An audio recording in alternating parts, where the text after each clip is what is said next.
I'm your host, Andres, and I got okay. Lover. I'm supposed to do this next week, but I be all over the place. So I was like, So that's what we wanted it to be. Following up on social medias right now because it wasn't producing a lot at the time. So just hearing about Google and YouTube University is idealistically the best way to learn. They really hit me on that microphone to sit me on this stage, and when I feel like the whole city can hear me. Oh man, that would go crazy.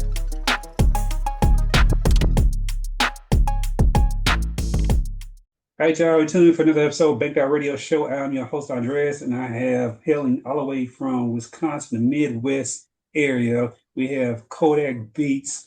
Reached out to me, and we was able to set this up. I can say that I've been listening to his music, and it's very refreshing to hear people who actually know what they're doing, because a lot of people call themselves producers and stuff like that, but they really haven't found their sound. So welcome to the platform and to the show, Kodak. How you doing, man? For sure. Thank you, brother Andreas, man. I'm doing good. So let's get into it, what I'm saying? Let's the origins of, Kodak Beatz. And then also you're an artist as well. So sum that up for us a little bit, let us know how you got started, what inspired you, and how did you get to the point to where, you're solid with, your sound, your signature sound. Well, for starters, I started off doing music, man, when I was in the third grade. Okay. Playing in the marching band, actually. I used to play the snare drum, the tenor drum and stuff, and the bass. Mm-hmm. And from there, I just took it with a liking and a passion from third grade up until like middle school and high school. And I was just always, working on perfecting my craft and everything like that.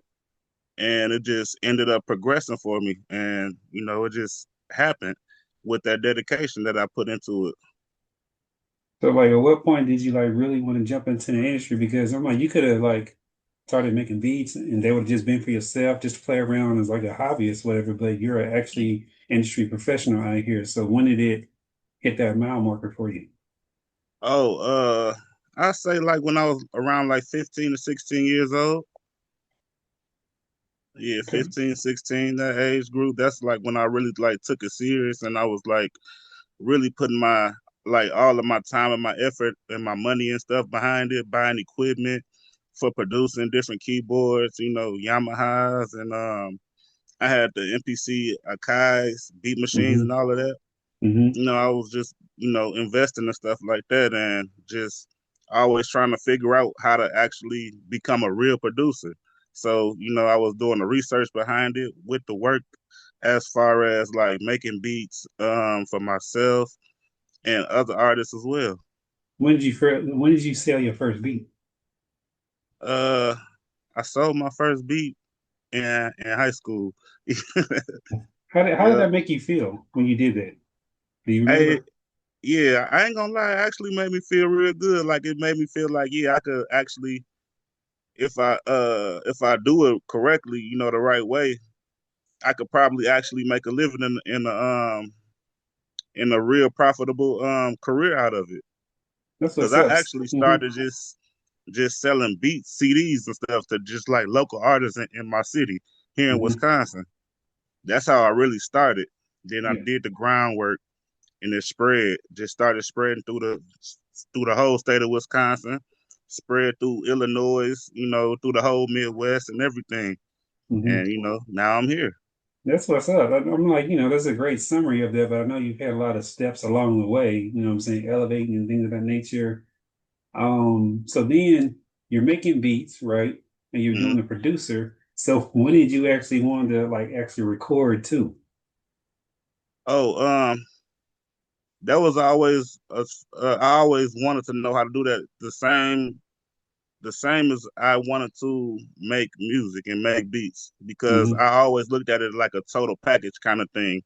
Okay. You don't want to just know how to make beats. You should also, if you want to be a producer, you should also want to know how to record and mix and master.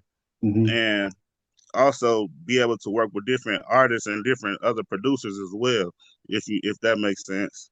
No, it makes a lot of sense because you're developing a skill set and you're broadening it, like you said, to where you can create situations where you have now all these opportunities. That way, you know what I'm saying, you can take advantage of those and be able to be known not just as a beat maker, but also as a all-round producer. Right.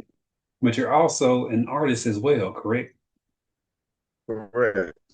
So when did you want to, like, you know what I'm saying, get behind the mic and put out that particular type of, you know what I'm saying, style, persona? Because it's one thing to, be a producer. It's another thing to be a recording artist and people to be known, you know what I'm saying, for your lyrics and stuff like that. So, and it takes on a whole nother, wheelhouse.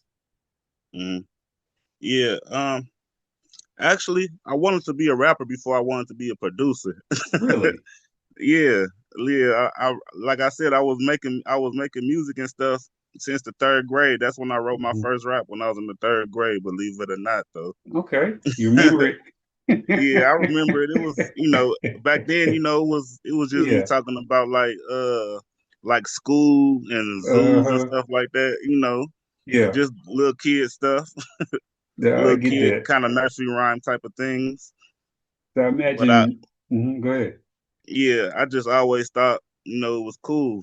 So I that's imagine what I wanted to do. you drew inspiration from, looking at different artists and stuff. So who are some of those inspirational artists that you were drawing, your creativity from? Who do you want to like be like when you know what I'm saying you was coming up and stuff like that? Man, like as far as like artists Mhm. or Well, music and producers. producers, yeah. Both Okay. sides. Um Man, I'm a big fan still to this day of producers like Zaytoven. Okay. Big shouts out to him. I hmm got a chance to work with him on a few projects. hmm Um Drummer Boy, hmm uh let's see, KE on the track from Atlanta. He Okay. kind of like fashioned and shaped the futuristic sound for Atlanta, Georgia. hmm That futuristic sound. Uh, people like Dr. Dre, hmm Lex Luger, 3 6 Mafia. hmm That's a lot. Yeah, but I'm like, you're I'm kind naming of all yeah, phenomenal I'm people, kind of real versed between Mhm. different music and and different I love it. genres and stuff. Exactly. I'm like, you naming Southern artists, you naming, West artists. So I'm like, you're all over the place, and which is great because that versatility, you know what I'm saying? You don't put yourself in the box. So moving forward, you've been, elevating your career, you got it to the point to where it's at. How do you feel about the landscape of music? Because I imagine, you know what I'm saying, one, you work with a lot of indie artists and stuff like that. Mhm. Um, what is the landscape of music in your area and from your perception right now? How is it? It's Baked Out Radio Show, and I have some deals for y'all. There are some companies that I've been going researching, looking at the different products and services that I want to turn y'all on to. So go to my deals page, check them out. Any one of them that you want to interact with, want to do some business with, you'll get a promo discount as well when you try their product. Banked Out, BANKEDOUTT. Slide over to that page, check out what I have to offer, and let me know. Like, where do I see it being going, or like in the area that it's in right now? Yeah, so like how do you view it like right now? Is it in a good situation? Is it in a bad situation? You know what I'm saying? Is it a combination of both? Do you think like, that I I like I think, gave example like, you know what I'm saying, with like mumble rap and stuff like that, right? yeah, So there was a thing. And right, me right. personally as a consumer and also someone who's created music as well, I didn't really care for it. Like, you know what I'm saying? You catch a vibe, but I didn't see it as like time, you know what I'm saying, like classic and stuff like that or whatever. You see what I'm saying? Hmm. And some people are saying, like, as far as consumers, that there's no soul in music anymore, or it's not as much as it used to be, and they miss certain eras of music. Yeah. Well, me personally, I think the state of music right now is in a good state, to be honest with. Mhm. And you know, of course, you're gonna have some music out there that probably doesn't resonate with you. But that's why it's music though, and that's why music is diverse, you know, because it's something out there for everybody, you know. And I think it's doing this thing, you know. It's a lot of new emerging artists out there on the come up, a lot of new emerging talent as far as producers, writers, you know, different people like that is on the come up. And with the way it is now, that is so accessible on our phones via social media, laptops, and stuff like that. It's like in the age of the streaming and digital platform, to where it's making more easier for consumers and creators to interact with each other as well. Yeah, I love that aspect of it. So since you mentioned, you know what I'm saying, there are a lot of emerging artists, who's like on your radar right now that's like from the area, like, you know, top three that you actually like listening to and you like to consume their music as a consumer? Man, I listen to a little bit of everybody, but I say like my top one right now. You know, I've been listening to a lot of Young Boy.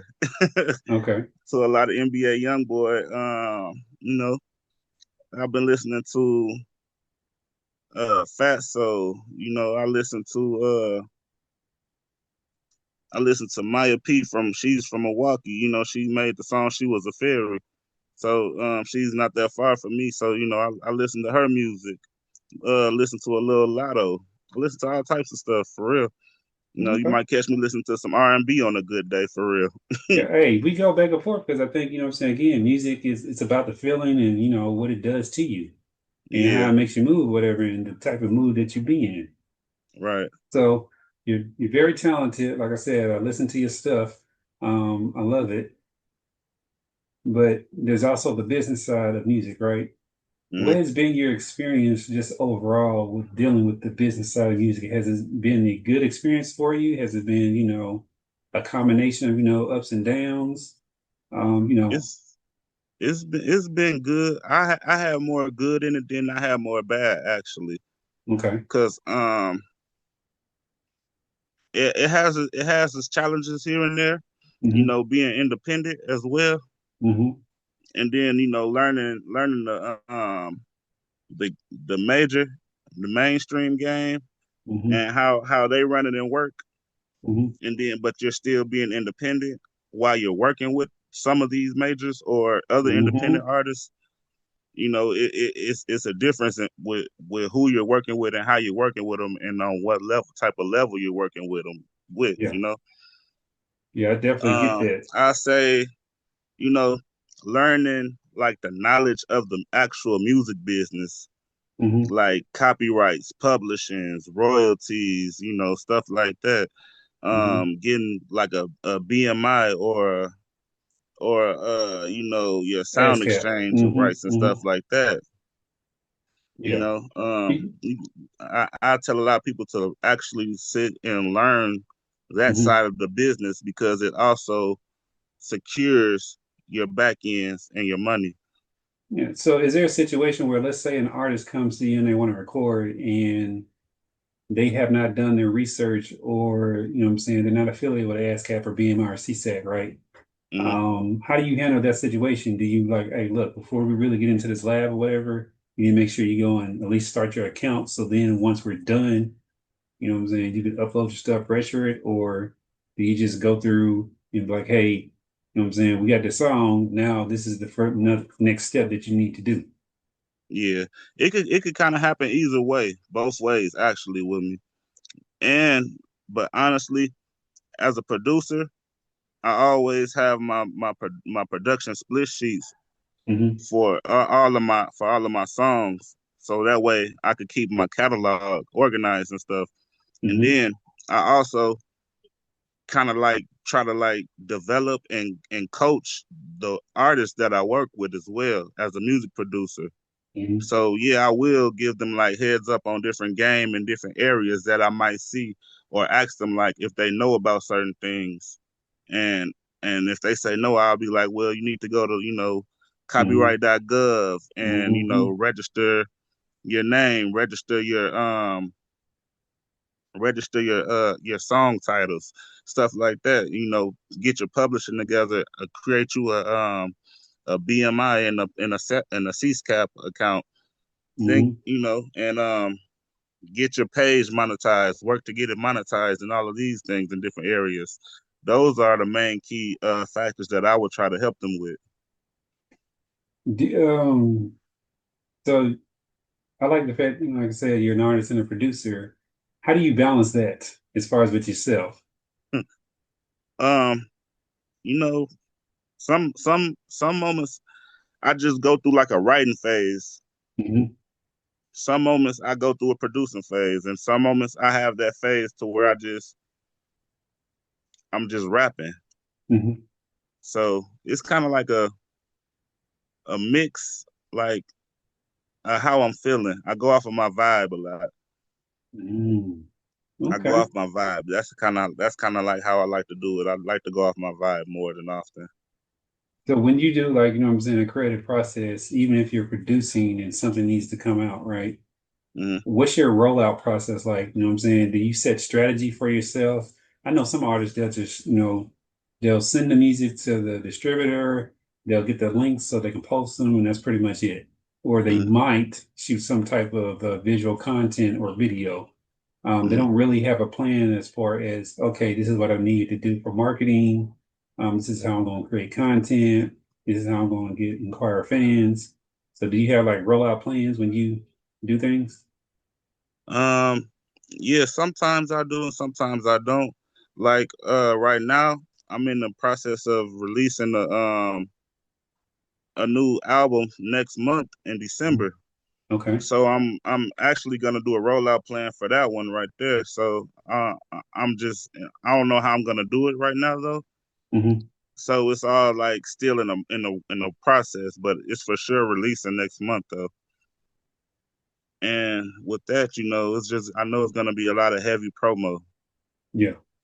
Do you enjoy like, what I'm saying, the promotional side? Because I've talked to some artists where they just so enamored with the creativity side that Mm-hmm. when it comes to the business and the marketing and all that and doing, letting their personality shine and doing things that would help draw an eye to their music, they just don't really care for it. Yeah. So Sometimes, the promotion can be a little overwhelming if you're doing it yourself. yeah. But if you So, have a team, mhm. you know, I feel like that should be like just second nature to the creative process for real, the promotion, because, you could have a good song, but if you're not promoting it the right way and trying to make sure it's getting the right exposure, Mhm. then it might not do anything. But it might take time because some songs you actually have to work, Mhm. and over time it'll get the traction. And then you Mhm. might have some songs that get the traction when you just instantly release it. I Mhm. just seem to happen different ways. Yeah. Um, what are your goals like that you're trying to accomplish? Because at this particular point, like, with the career you've been Mm, having and you've been able to, like you said, work out around, you've known throughout multiple states and things of that nature, you cultivated like a brand and awareness. So what are your goals now? mm. Well, my goals is, to continue to elevate, um, staying dedicated, staying driven, and keeping that passion and that motivation that I had since day one going, and just continue to fuel that fire. Yeah. Uh, to continue to get more placements. Hopefully, I get some more big radio placements or some more album placements or anything with some more mainstream artists this year in the Hmm. next couple of years. Who knows? Have you ever thought about like doing movie scores and stuff? Oh yeah, I have. I actually do work with movie directors as well, That's and I what's have up. some movie placements in the movie franchise. It's called Turn. I don't know if you've seen it. It's on Tubi. It's on Hmm. Dine TV. It's on pretty much every movie streaming platform though, but you can watch it right now. It's called Turn. Turnt. You are, yeah, that's what I'm about to say. I'm about to go check that out. And then I'll be like, okay, I'll sit there speaking to the car. They got that placement and everything, because that's big. Yeah, You know what I'm yeah, for saying? sure. Everybody can't say that they got that. So congratulations on being able to just put it in work and be able to create these opportunities like that. Do you ever think that, considering your knowledge and what you've been able to accomplish thus far, you would somewhere down the line lean into like an executive role where you either bringing on other producers under you, like signed to a production company, or doing a label situation? Yeah, that would actually be pretty dope, actually, for me, man. And I do have that type of thing and want to do in the future sometime. Hmm.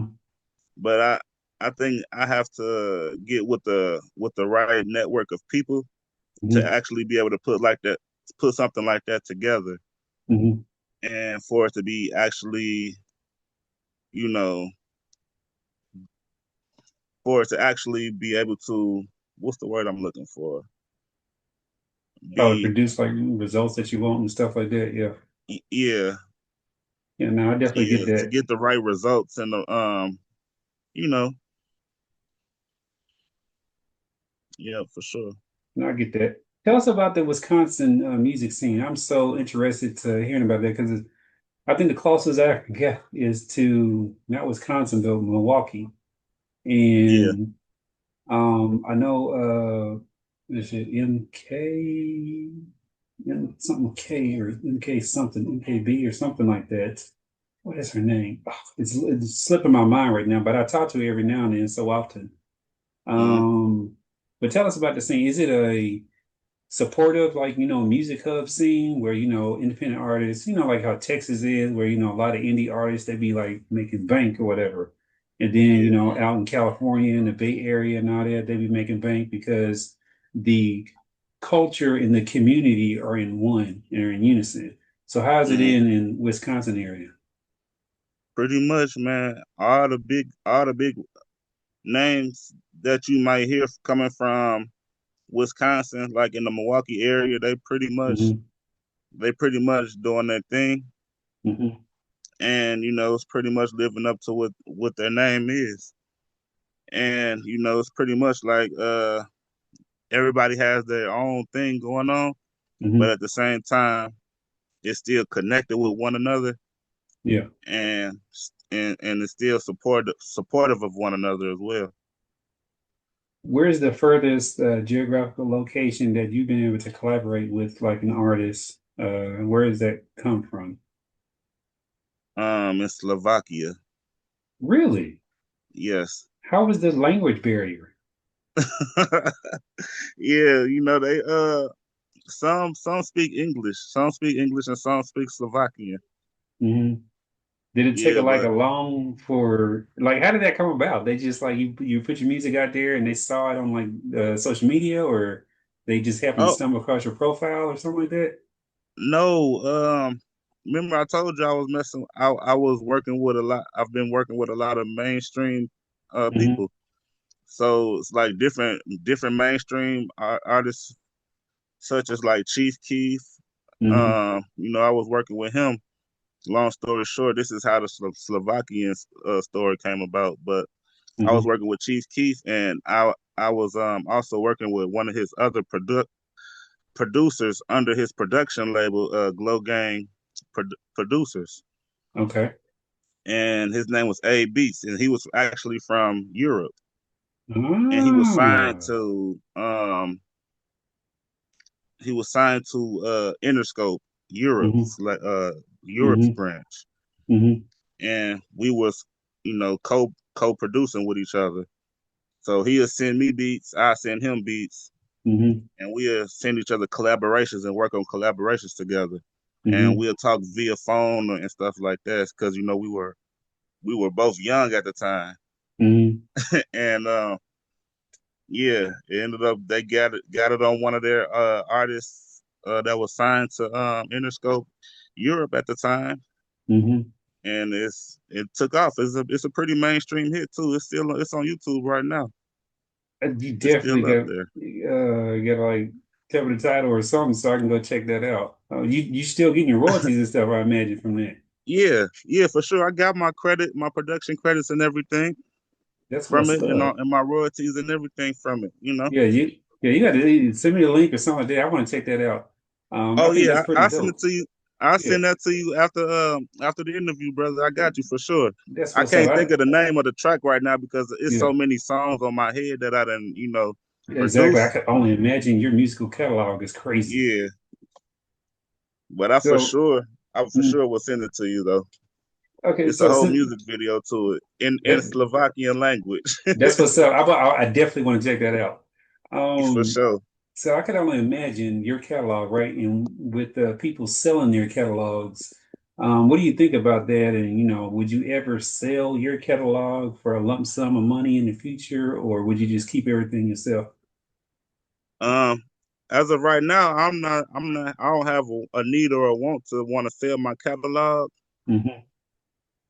But I heard other producers say that they have done that for like publishing checks and stuff like that, and they got a pretty large amount of money for it, wealthy, and became very wealthy from it. So I can't really knock it, but as of right now, not at the moment, not right now.